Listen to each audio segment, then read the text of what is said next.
अभी देश के 5 राज्यों में चुनाव हैं, मगर सबकी नजरें टिकी हुई हैं उत्तर प्रदेश के चुनावों पर। उत्तर प्रदेश, जिसकी जमीन भारत की पुरानी संस्कृति से भरी हुई है। रामकृष्ण की जन्मभूमि प्रयागराज त्रिवेणी संगम इसी जमीन पर तो है।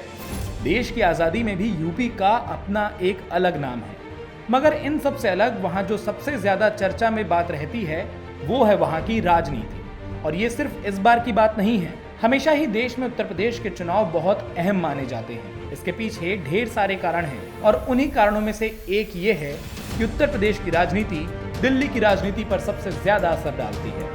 क्यों? यही जानने के लिए हम यहाँ आए हैं आपको बताने। तो चलिए आज देसी फाइट के इस एपिसोड में जानते हैं 28 राज्यों और 8 केंद्र शासित प्रदेश के देश भारत में उत्तर प्रदेश के चुनाव ही इतने जरूरी क्यों।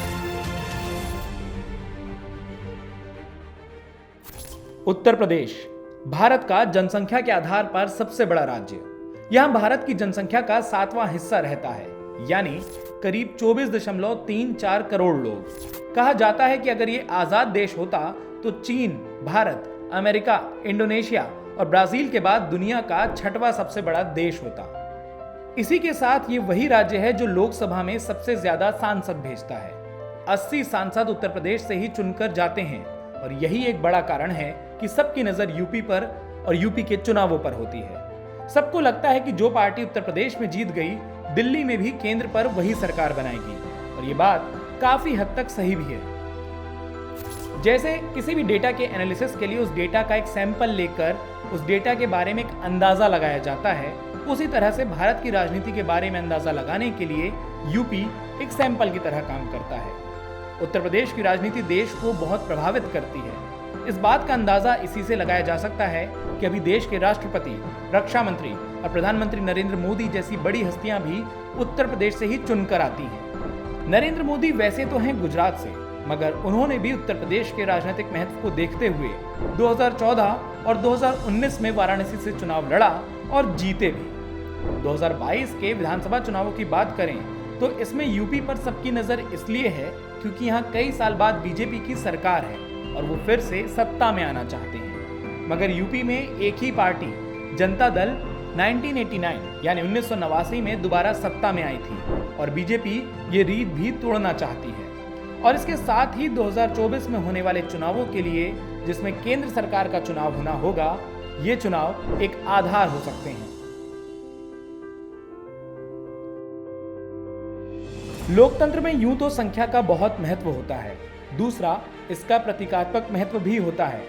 उत्तर प्रदेश एक ऐसा राज्य है जहां से लगातार प्रधानमंत्री चुनते आए हैं। आज तक भारत के 18 प्रधानमंत्रियों में से 9 उत्तर प्रदेश से ही हैं, जिसमें भारत के पहले प्रधानमंत्री पंडित जवाहरलाल नेहरू का नाम भी शामिल है। और इसी को देखते हुए कहा जा सकता है कि यूपी का राजनीति में एक अलग दर्जा है। हिंदी हार्टलैंड का केंद्र बिंदु होने के कारण न सिर्फ 80 सीट बल्कि यूपी के चुनाव नतीजे उससे सटे कई राज्यों जैसे बिहार, मध्य प्रदेश, राजस्थान की राजनीति को भी प्रभावित करते हैं। दूसरा, यूपी में जो क्षेत्रीय दलों की राजनीति है उसके बड़े नेताओं अखिलेश यादव और मायावती का भी ये एरिया है, जिसकी वजह से विपक्ष की राजनीति में भी उत्तर प्रदेश की झलक और दखल साफ दिखाई पड़ता है। यूपी सत्ता पक्ष ही नहीं बल्कि विपक्ष का भी गढ़ रहा है। जवाहरलाल नेहरू, इंदिरा गांधी, राजीव गांधी, सोनिया गांधी और फिलहाल कांग्रेस के नेता राहुल गांधी भी उत्तर प्रदेश से ही चुनाव लड़ते आए हैं। अगर हम यूपी की राजनीति का एक और पक्ष देखें तो अहम ये नहीं है कि यहाँ से 80 सांसद चुने जाते हैं।